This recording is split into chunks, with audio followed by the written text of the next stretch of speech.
Saya mau ajak setiap saudara bersama kita serukan merdeka sebanyak 3 kali. Siap? Merdeka! Merdeka! Merdeka! Puji Tuhan, oleh anugerahnya Indonesia memasuki hari ulang tahun kemerdekaannya yang ke-76. Tuhan punya rancangan yang luar biasa buat Indonesia dan juga melalui Indonesia bagi peradaban bangsa-bangsa di planet ini. Kemerdekaan Indonesia terjadi oleh karena ada begitu banyak orang yang rela mempertaruhkan hidupnya, nyawanya bagi kemerdekaan ini. Kita sebut mereka adalah pahlawan. Kita bisa sebut ada Jenderal Sudirman. Dia pernah bilang begini, robek-robeklah badanku, potong-potonglah jasad ini, tetapi jiwaku dilindungi benteng merah putih. Siapapun lawan, aku hadapi. Ada Kapitan Patimura. Ini pernyataannya. Patimura tua boleh dihancurkan, tetapi kelak Patimura muda akan bangkit. Ada Cut Nyiadin, seorang pahlawan wanita. Dia mengatakan bahwa senjata pamungkas yang dapat mengalahkan musuh adalah kasih sayang. Bung Tomo arek Surabaya ini sangat terkenal dengan semboyannya, merdeka atau mati. Ada Raden Ajeng Kartini yang sangat berjasa dalam memperjuangkan kesetaraan hak kaum perempuan. Dan Soekarno atau juga sering disebut Bung Karno. Insinyur Soekarno adalah presiden pertama Indonesia yang berperan besar sebagai pencetus negara dengan dasar Pancasila. Ini yang dikatakan Bung Karno. Kami menggoyangkan langit, menggempakan darat, dan menggelorakan samudra raya agar tidak jadi bangsa yang hidup hanya dari 2,5 sen sehari. Bangsa yang kerja keras, bukan bangsa tempe, bukan bangsa kuli, bangsa yang rela menderita demi cita-cita. Ada berapa banyak, saudara, pahlawan di Indonesia? Saya coba cari tahu dari Google dan saya temukan di laman Zona Referensi tercatat ada 174 pahlawan nasional. Saya yakin, secara pribadi saya yakin jumlah pahlawannya lebih banyak dari angka ini. Dari Sabang sampai Merauke, dari Pulau Miangas sampai Pulau Rote. Dan hari ini kita punya pahlawan-pahlawan yang kita perlu berikan apresiasi, khususnya juga untuk keluarga yang mereka telah tinggalkan. Karena mereka itu meninggal dalam perjuangan untuk mengatasi COVID-19, untuk kesembuhan para pasien yang terpapar COVID-19. Mereka adalah para dokter, para perawat, para bidan, mereka adalah para medis, mereka adalah orang-orang yang ada di garda penanganan COVID-19. Tercatat ada 1.459 yang meninggal. Hari ini Maukah kita menjadi pahlawan berikutnya? Lalu, siapakah pahlawan itu? Apa arti pahlawan itu? Kata pahlawan dari bahasa Sanskerta, yaitu phala, P-H-A-L-A, dan wan. Phala artinya buah atau hasil yang bermanfaat bagi banyak orang. Wan adalah orangnya. Jadi pahlawan artinya orang yang berbuah.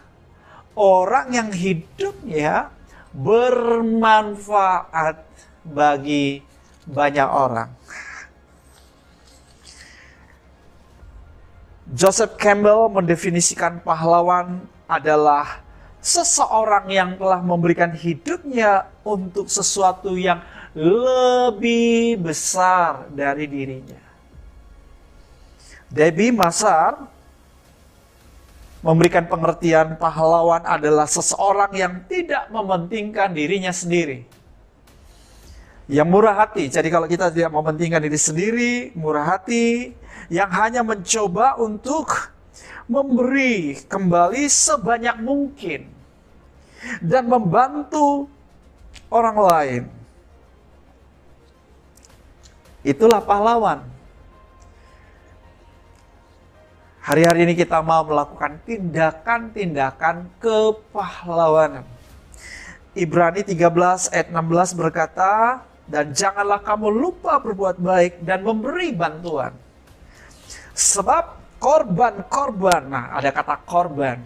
Pahlawan itu identik dengan apa? Mengorbankan sesuatu.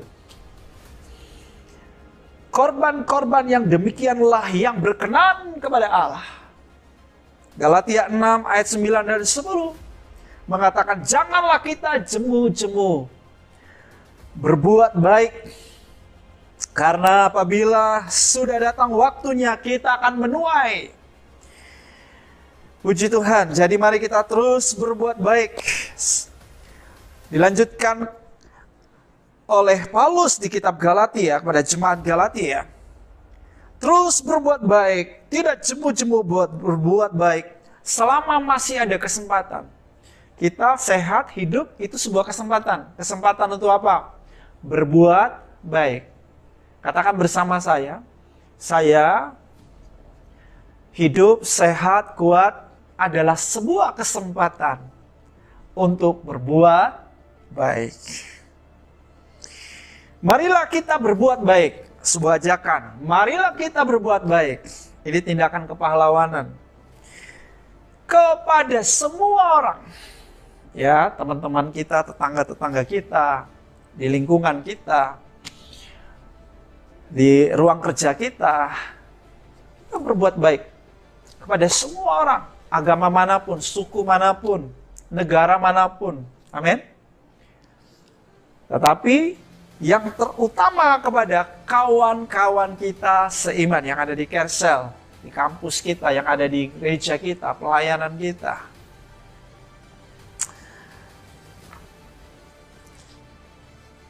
Bagi saya, dan jelas,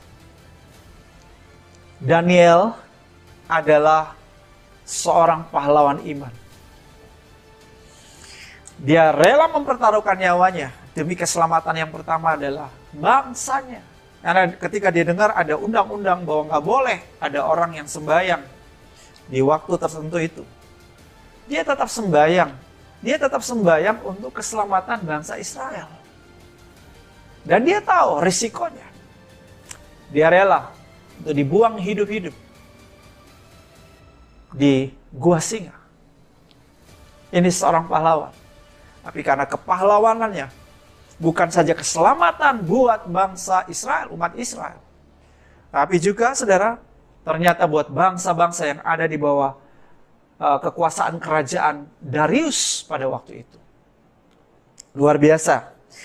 Saya ajak saudara baca penggalan daripada doa Daniel, ya, di Daniel pasal 9. Ayat yang ketiga, lalu aku mengarahkan mukaku pada Tuhan untuk berdoa dan bermohon sambil berpuasa, ini sebuah pengorbanan, dan mengenakan kain kabung serta abu. Apa yang Daniel lakukan, saudara? Dia melakukan pengakuan dosa, dosanya dan dosa umat Israel. Daniel minta pengampunan Tuhan. Daniel minta belas kasihan Tuhan supaya tidak ada hukuman buat dosa kejahatan daripada bangsa Israel. Saudara, ini adalah contoh sosok dari seorang pahlawan. Seorang yang tidak hanya mengasihi dirinya, tapi lebih dari itu, dia rela mengorbankan hidupnya yang terbaik dari dirinya demi keselamatan orang lain, demi kesejahteraan orang lain, demi kebaikan orang lain, demi kemajuan orang lain. Itulah pahlawan. Tadi sudah saya sebut pengertian atau definisi pahlawan menurut Joseph Campbell. Seorang yang memberikan hidupnya untuk sesuatu yang lebih besar dari dirinya. Jadi sebuah pengorbanan yang melampaui dirinya. Saudara, kita hidup hari ini di hari terakhir daripada zaman ini. Kita hidup di zaman di mana kecenderungan manusia, kecenderungan hati manusia adalah untukku, bagiku, aku. Dia tidak peduli dengan orang lain. Saya tidak bilang bahwa Anda tidak perlu memikirkan diri Anda. Tetapi Tuhan mau kita juga memikirkan kepentingan orang lain. Itulah sikap hati seorang pahlawan. Tidak hanya untuk dirinya, tapi juga bagi orang lain. Saudara-saudaraku yang dikasihi oleh Tuhan, kemurahan hati itu adalah lambang daripada kepahlawan sejati. Saya ulangi, kemurahan hati adalah lambang dari kepahlawanan sejati. Demikian kata William Shakespeare. Bicara mengenai tindakan kepahlawanan adalah bicara mengenai tindakan pengorbanan. Memberikan yang terbaik untuk sesama. Kebaikan hati, kemurahan hati, peduli, empati, kesetiakawanan sosial, saling membantu, tolong menolong, gotong royong, mendorong, menyemangati, memajukan. Ini semua ini adalah karakter-karakter atau sifat, ciri dari tindakan-tindakan kepahlawanan itu. Saudara, setiap kita hari-hari ini harus menjadi pahlawan. Katakan bersama, saya harus jadi pahlawan. Bilang sama orang di sebelahmu, kamu harus jadi pahlawan, kamu harus jadi pahlawan, kamu harus jadi pahlawan. Saya ajak saudara kita baca dalam Yoel pasal yang ketiga. Yoel pasal yang ketiga ayat 9 mulai perikopnya berkat untuk umat Tuhan. Maklumkanlah hal ini di antara bangsa-bangsa, bersiaplah untuk peperangan. Gerakkanlah para pahlawan. Jadi setiap jemaat, ayo jadilah pahlawan hari-hari ini. Suruhlah semua prajurit tampil dan maju. Kita semua harus tampil dan maju. Ayat 10 dari Yoel pasal 3. Tempahlah mata bajakmu menjadi pedang dan pisau-pisau pemangkasmu menjadi tombak. Baiklah orang yang tidak berdaya berkata apa? Dengan keras berkata apa? Aku ini pahlawan. Katakan bersama, aku ini pahlawan. Sekali lagi, aku ini pahlawan. Artinya apa saudara? Tidak ada alasan. Tuhan udah kasih kita potensi. Yang sedikit yang ada pada kita. Mungkin hanya 5 ketur roti, 2 ekor ikan. Saya beritahu, Anda dapat menjadikan itu sebagai sebuah tindakan kepahlawanan. Sesuatu yang berarti buat orang lain. Sesuatu yang bernilai buat orang lain. Sesuatu yang membahagiakan orang lain. Sesuatu yang menyelamatkan orang lain. Yuk, miliki mentalitas pahlawan. Mentalitas pahlawan artinya apa, saudara? Orang-orang yang mikirin orang lain. Orang-orang yang peduli dengan orang lain. Orang-orang yang, saudaraku, tidak hanya memikirkan dirinya sendiri. tapi mengutamakan orang lain, memajukan orang lain, menolong orang lain, membantu orang lain. Kapan? Sekarang waktunya. Jangan tunggu nanti kalau sudah punya 2 triliun. Punya 2 triliun bakal nggak bisa dicairkan. Punya 2 triliun mau dikasih, ya ternyata nggak ada duitnya. Ya, jadi kalau baru punya 2.000 rupiah, 2.000 rupiah, 1.000-nya untuk Anda, 1.000-nya bisa menolong yang lain, bisa. Ya, oke. Jadi saudara, mari kita punya mentalitas pahlawan, lakukan tindakan-tindakan kepahlawan. Bergeraklah, ayat 11. Bergeraklah dan datanglah segala bangsa dari segala penjuru, dan berkumpullah ke sana. Bawalah turunnya Tuhan pahlawan-pahlawanmu. Berapa banyak saudara mau jadi pahlawan-pahlawannya Tuhan? Ini saatnya kita bergerak, saatnya ini hari-hari terakhir peperangan rohani semakin dahsyat. Perlawanan setan semakin luar biasa karena dia tahu waktunya sudah singkat. Miliki mentalitas kepahlawanan. Sebab hari-hari ini dikatakan bahwa banyak orang di ayatnya yang ke-14, banyak orang di lembah penentuan. Ya, sudah dekat hari Tuhan di lembah penentuan. Itulah sebabnya ayat 13 bilang, ayunkanlah sabit. Yuk para pahlawan, ayunkan sabit. Ini bicara proyek taat. Proyek tuntaskan amanat agung terakhir. Sebab sudah masa tuayan, mari iriklah. Sebab sudah penuh tempat anggur, tempat-tempat pemerasan kelimpahan, sebab banyak kejahatan mereka. Ada seorang bernama Scott Neeson. Scott Neeson ini memiliki 26 tahun karir dalam bisnis film. Dia juga pernah menjabat sebagai presiden 20 Century Fox International, perusahaan perfilman yang besar di Amerika. Tahun 2003, saudara, hidupnya benar-benar mengalami sebuah perubahan yang sangat drastis. Ia memilih untuk meninggalkan Hollywood.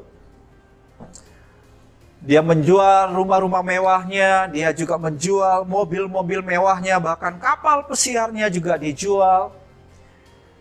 Untuk apa? Untuk menolong dan memberdayakan anak-anak pemulung yang sangat miskin di negara Kamboja. Dan hingga sekarang, Neeson ini membantu membangun banyak rumah, mendidik dan memberikan perawatan kesehatan bagi lebih dari 1.450 anak di sana. Wow, ini sebuah tindakan yang heroik. Tindakan kepahlawanan, sebuah pengorbanan yang luar biasa besar. Rela keluar dari kenyamanan, kemewahan, demi kesejahteraan orang lain. Izinkan Roh Kudus bicara buat setiap kita, menaruh ide-ide, gagasan-gagasan sederhana yang bisa kita lakukan sebagai sebuah tindakan-tindakan kepahlawanan. Sementara dunia sangat mementingkan ini sendiri, sementara orang di luar sana hanya untukku bagiku. Tapi kita mempunyai attitude, sikap kepahlawanan. Bagaimana hidup kita jadi berkat buat orang lain. Bagaimana hidupku berbuah, bermanfaat bagi orang lain. Memberi nilai tambah bagi orang lain. Orang diberkati lewat hidupku, orang berbahagia lewat hidupku, orang diselamatkan melalui hidupku. Yuk minta Roh Kudus, berikan hikmat, berikan ide, gimana caranya. Ada begitu banyak tindakan kepahlawanan yang bisa kita lakukan. Ada begitu banyak kesempatan. Selama masih ada orang di sekitar kita, itu adalah kesempatan untuk kita bisa berbuat baik. Menabur kebaikan, tidak jemu-jemu, menabur kasih. Sekalipun ditolak. Sekalipun tidak ada balas jasanya, tidak ada ucapan terima kasihnya. Ya, tapi kita terus berbuat baik.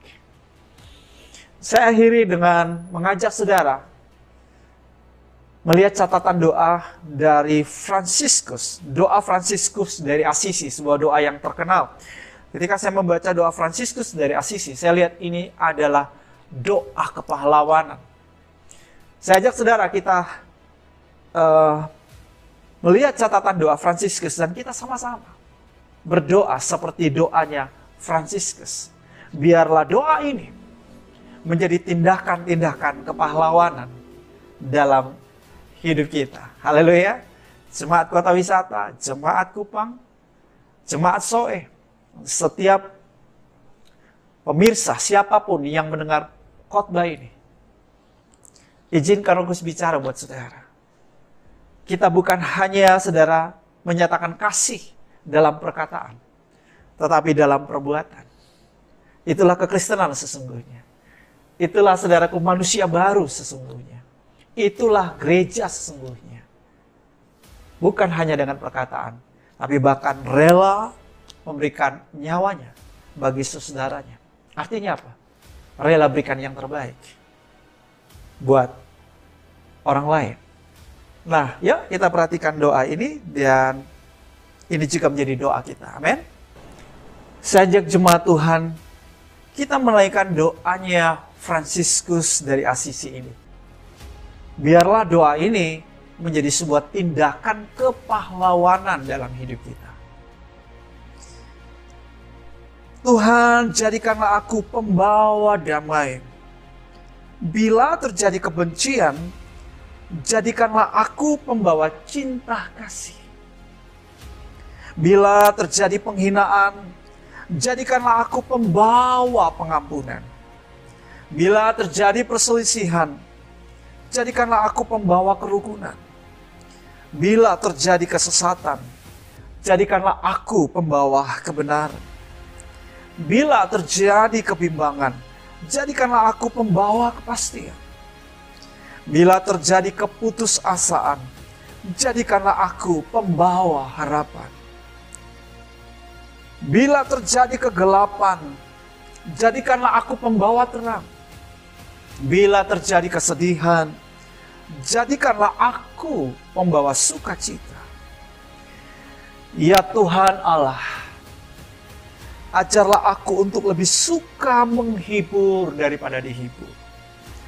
Mengerti daripada dimengerti. Mengasihi daripada dikasihi. Sebab dengan memberi, kita menerima. Dengan mengampuni, kita diampuni.